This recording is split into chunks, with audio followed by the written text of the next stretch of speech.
कृपा करें। बिहार के गवर्नर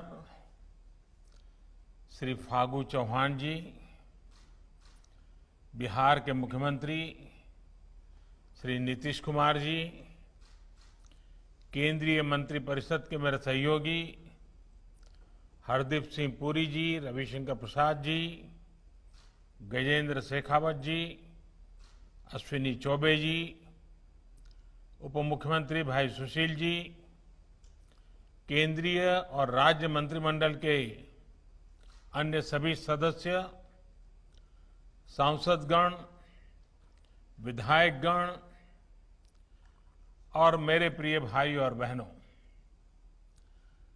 आज जिन 4 योजनाओं का उद्घाटन हो रहा है उनमें पटना शहर के बेऊर और करमलीचक में सीवर ट्रीटमेंट प्लांट के अलावा अमृत योजना के तहत सिवान और छपरा में पानी से जुड़े प्रोजेक्ट्स भी शामिल हैं।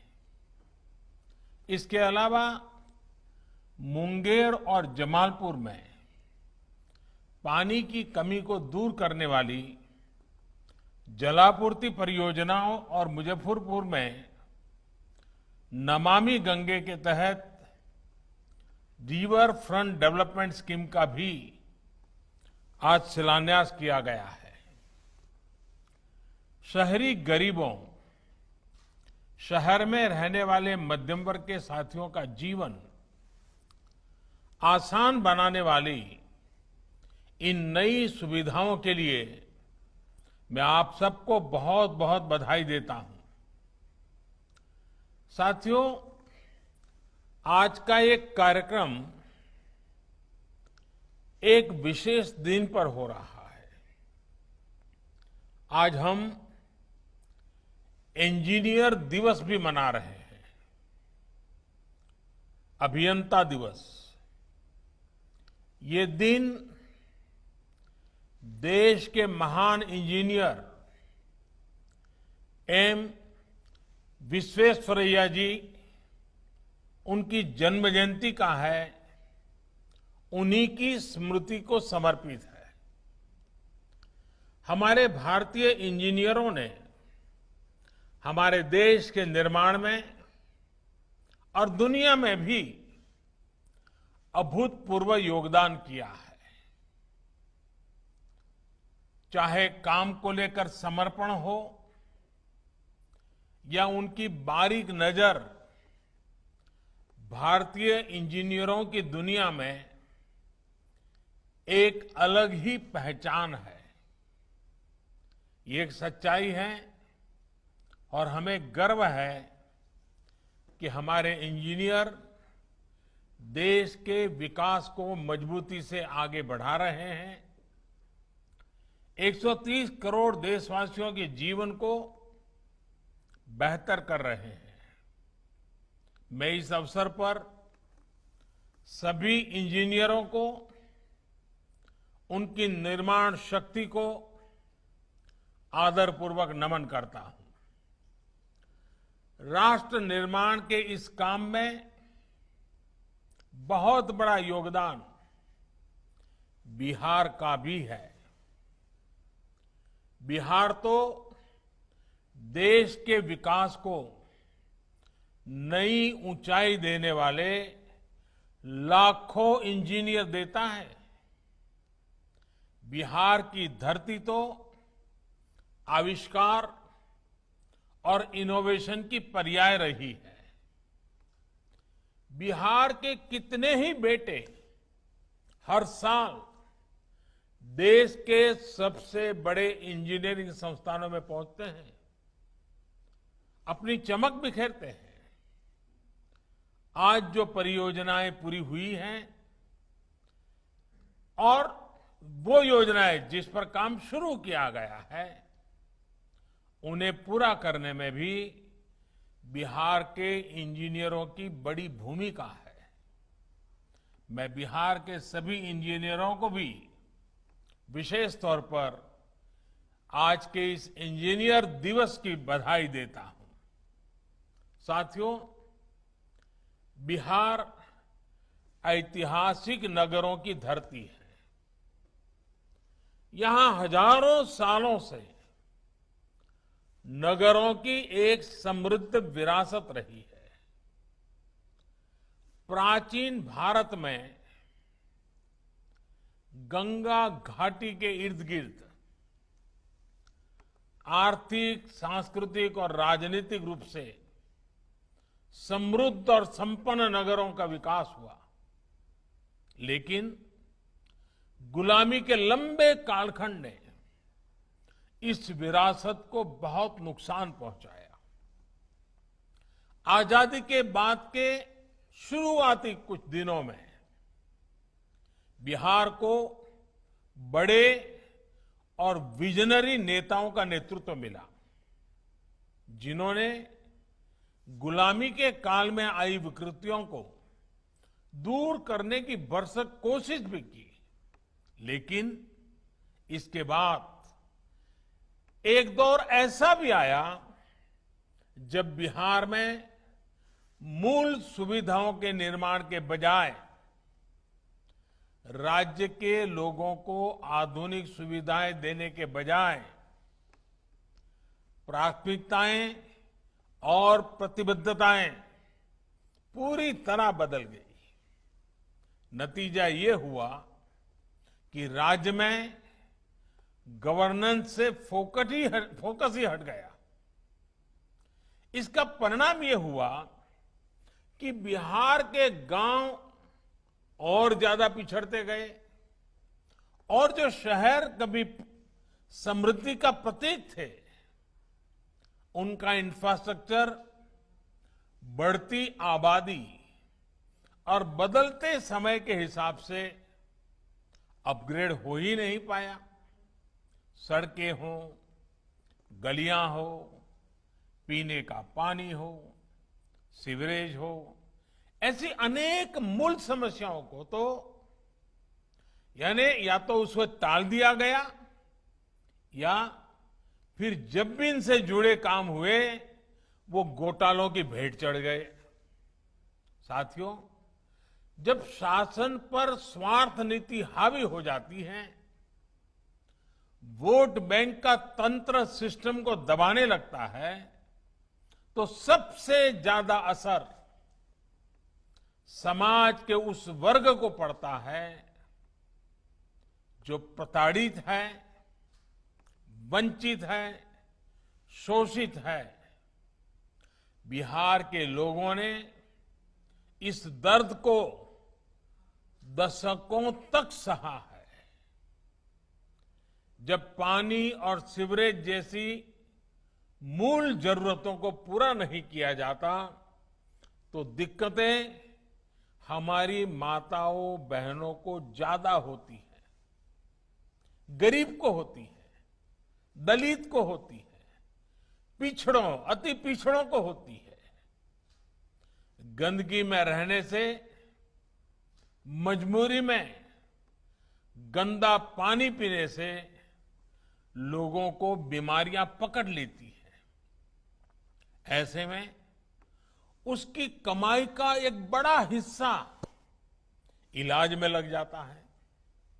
कई बार परिवार अनेक वर्षों तक कर्ज तले दब जाता है।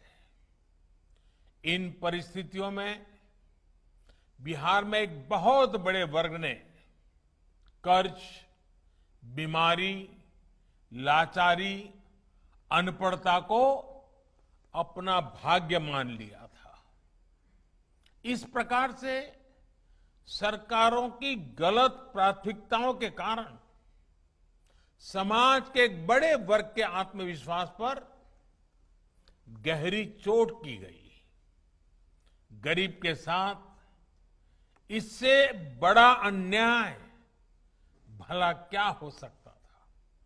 साथियों, बीते 1.5 दशक से नीतीश जी, सुशील जी और उनकी टीम समाज के इस सबसे कमजोर वर्ग के आत्मविश्वास को लौटाने का भरपूर प्रयास कर रही है।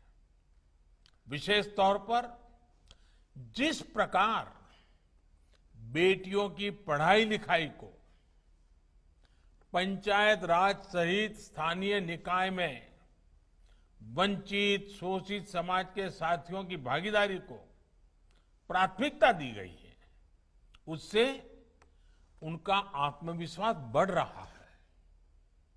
साल 2014 के बाद से तो एक प्रकार से बुनियादी सुविधाओं से जुड़ी योजनाओं का करीब करीब पूरा नियंत्रण ग्राम पंचायत या स्थानीय निकायों को दे दिया गया है।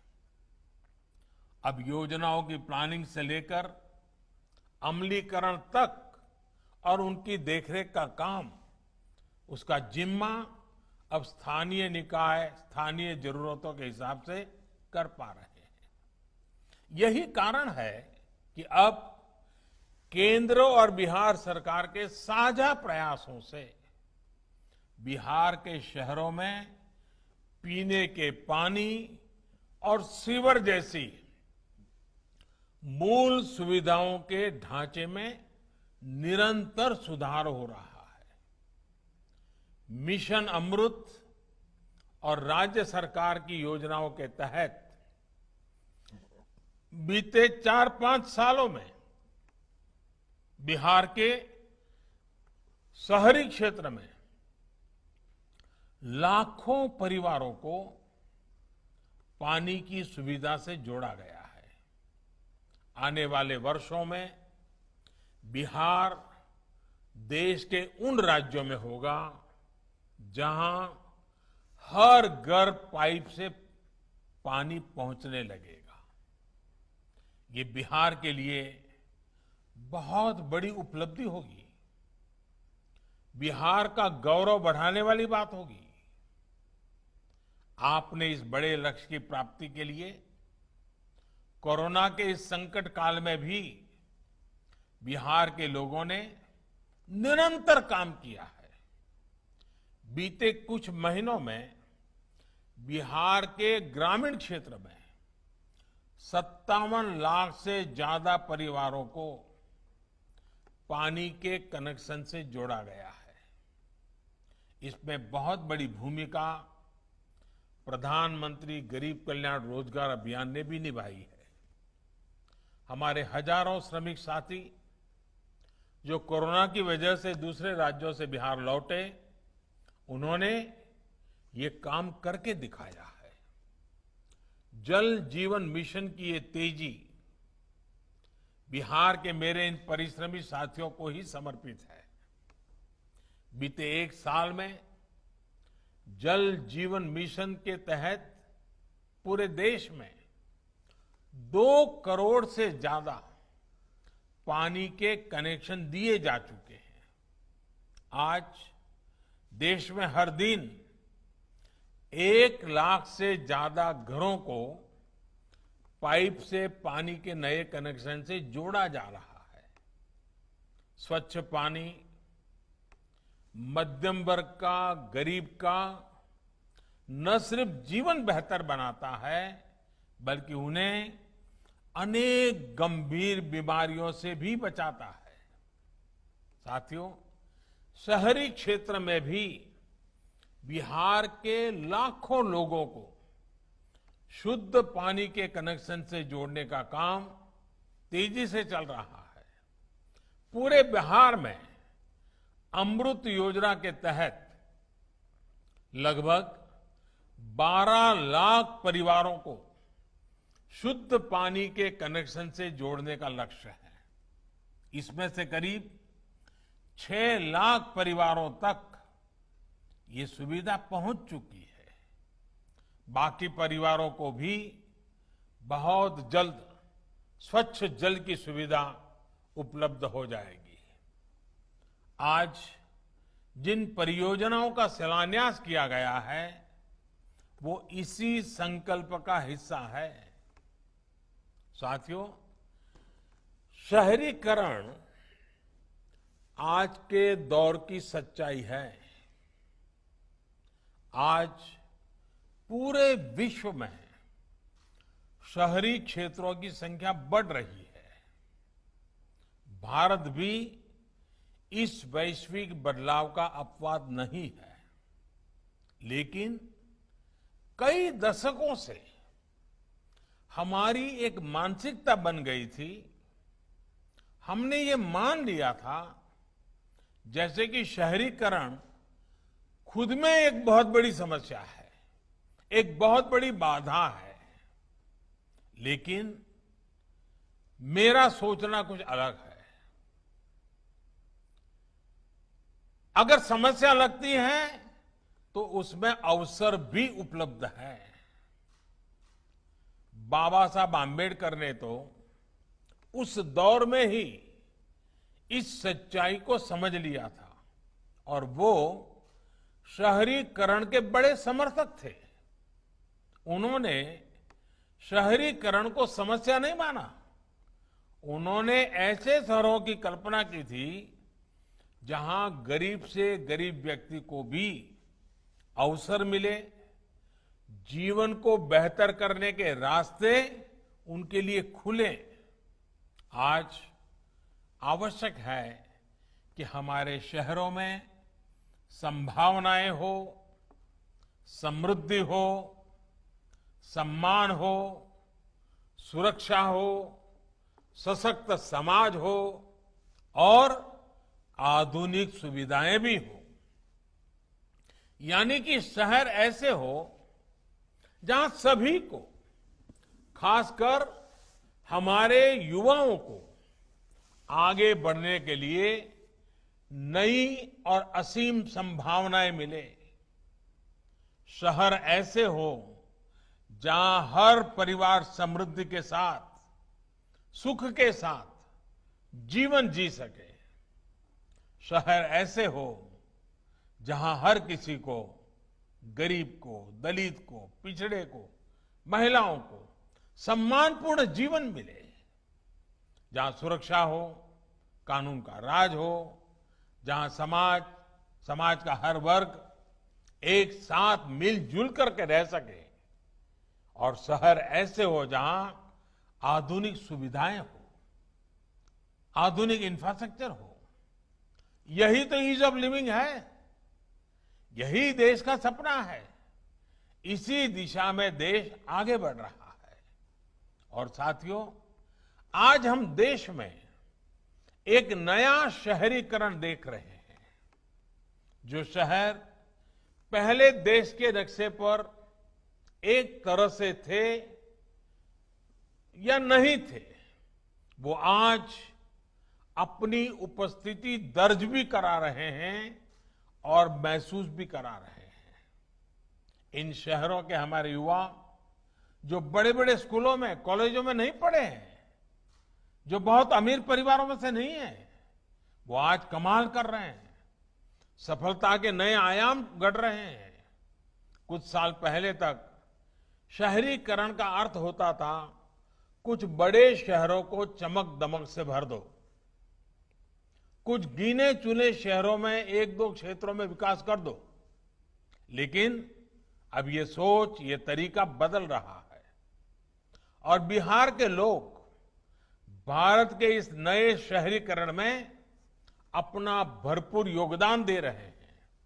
साथियों, आत्मनिर्भर बिहार, आत्मनिर्भर भारत के मिशन को गति देने के लिए विशेषकर देश के छोटे शहरों को वर्तमान ही नहीं, भविष्य की जरूरतों के मुताबिक तैयार करना बहुत जरूरी है।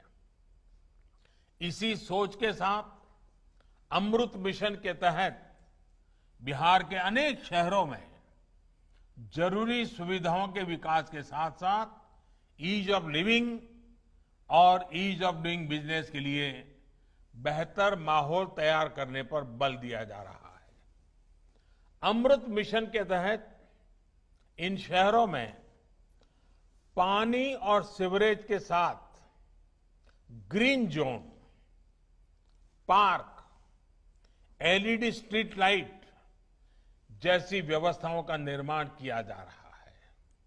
इस मिशन के तहत बिहार के शहरी क्षेत्र में लाखों लोगों को बेहतर सीवरेज सिस्टम से भी जोड़ा गया है। इसमें भी अधिकतर सुविधाएं ऐसी बस्तियों में विकसित की गई हैं जहां गरीब से गरीब परिवार रहते हैं। बिहार के भी 100 से ज्यादा नगर निकायों में 4.5 लाख एलईडी स्ट्रीट लाइट लगाई जा चुकी है। इससे हमारे छोटे शहरों की सड़कों और गलियों में रोशनी तो बेहतर हो ही रही है, सैकड़ों करोड़ की बिजली की बचत भी हो रही है और लोगों का जीवन आसान हो रहा है। साथियों, बिहार के लोगों का, बिहार के शहरों का तो गंगा जी से बहुत ही गहरा नाता है। राज्य के 20 बड़े और महत्वपूर्ण शहर गंगा जी के किनारे ही बसे हुए हैं। गंगा जी की स्वच्छता, गंगा जल की स्वच्छता का सीधा प्रभाव इन शहरों में रहने वाले करोड़ों लोगों पर पड़ता है। गंगा जी की स्वच्छता को ध्यान में रखते हुए ही बिहार में 6,000 करोड़ रुपए से अधिक की 50 से ज्यादा परियोजनाएं स्वीकृत की गई हैं। सरकार का प्रयास है कि गंगा के किनारे बसे जितने भी शहर हैं वहां बड़े बड़े गंदे नालों का पानी सीधे गंगा जी में गिरने से रोका जाए। इसके लिए अनेकों वाटर ट्रीटमेंट प्लांट्स लगाए जा रहे हैं। आज जो पटना में बेउर और करमलीचक की योजना का उद्घाटन हुआ है, उससे इस क्षेत्र के लाखों लोगों को लाभ होगा। इसके साथ ही गंगा जी के किनारे बसे जो गांव है उन्हें गंगा ग्राम के रूप में भी विकसित किया जा रहा है। इन गांवों में लाखों शौचालय के निर्माण के बाद अब कचरा प्रबंधन और जैविक खेती जैसे काम के लिए प्रोत्साहन दिया जा रहा है। साथियों, गंगा जी के किनारे बसे गांव और शहर आस्था और आध्यात्म से जुड़े पर्यटन के प्रमुख केंद्र रहे हैं। गंगा जी को निर्मल और अविरल बनाने का अभियान जैसे जैसे आगे बढ़ता जा रहा है, वैसे वैसे इसमें पर्यटन के आधुनिक आयाम भी जुड़ते जा रहे हैं। नमामि गंगे मिशन के तहत बिहार सहित पूरे देश में 180 से अधिक घाटों के निर्माण का काम चल रहा है। इसमें से 130 घाट पूरे भी हो चुके हैं। इसके अलावा 40 से ज्यादा मोक्ष धामों पर भी काम पूरा किया जा चुका है। देश में गंगा किनारे कई जगहों पर आधुनिक सुविधाओं से युक्त रिवर फ्रंट पर भी काम तेजी से चल रहा है। पटना में तो रिवर फ्रंट का प्रोजेक्ट पूरा हो चुका है और मुजफ्फरपुर में भी ऐसा ही रिवर फ्रंट बनाने की परियोजना का शिलान्यास किया गया है। जब मुजफ्फरपुर के अखाड़ा घाट, सीढ़ी घाट और चंदवारा घाट उसको विकसित कर दिया जाएगा तो ये यहां पर्यटन का भी बड़ा केंद्र बनेंगे। बिहार में इतनी तेजी से काम होगा, काम शुरू होने के बाद पूरा भी होगा, इस बात की कल्पना भी 1.5 दशक पहले नहीं की जा सकती थी। लेकिन नीतीश जी के प्रयासों ने, केंद्र सरकार के प्रयासों ने ये सच कर दिखाया है। मुझे उम्मीद है इन प्रयासों से आने वाली छठी मैया की पूजा के दौरान बिहार के लोगों को, विशेषकर बिहार की महिलाओं की दिक्कतें कम होगी, उनकी सहूलियत बढ़ेगी। छठी मैया के आशीर्वाद से हम बिहार के शहरी और ग्रामीण इलाकों उनको गंदे जल, बीमारी बढ़ाने वाले जल से मुक्ति दिलाने के लिए जी जान से काम करते रहेंगे। साथियों, आपने सुना होगा अभी हाल ही में सरकार ने एक प्रोजेक्ट डॉल्फिन की घोषणा की है और अभी सुशील मोदी जी इसका बड़ा विस्तार से वर्णन भी कर रहे थे। इस मिशन का बहुत बड़ा लाभ गंगा डॉल्फिन को भी होगा। गंगा नदी के संरक्षण के लिए गांगेय डॉल्फिन का संरक्षण बहुत जरूरी है। पटना से लेकर भागलपुर तक का गंगा जी का पूरा विस्तार डॉल्फिन का निवास स्थान है। इसलिए प्रोजेक्ट डॉल्फिन से बिहार को बहुत अधिक लाभ होगा। यहां गंगा जी में बायोडायवर्सिटी के साथ साथ पर्यटन को भी बल मिलेगा। साथियों, कोरोना संक्रमण की चुनौती के बीच बिहार के विकास, बिहार में सुशासन का यह अभियान निरंतर चलने वाला है। हम पूरी ताकत, पूरे सामर्थ्य से आगे बढ़ने वाले हैं, लेकिन इसके साथ साथ हर बिहारवासी, हर देशवासी को संक्रमण से बचाव का संकल्प पल भर भी कभी भी भूलना नहीं है। मास्क, साफ सफाई और 2 गज की दूरी ये हमारे बचाव के सबसे कारगर हथियार हैं। हमारे वैज्ञानिक वैक्सीन बनाने में दिन रात जुटे हैं, लेकिन हमें याद रखना है, जब तक दवाई नहीं तब तक ढिलाई नहीं। इसी निवेदन के साथ एक बार फिर आप सभी को इन विकास परियोजनाओं के लिए बहुत बहुत बधाई देता हूं। धन्यवाद।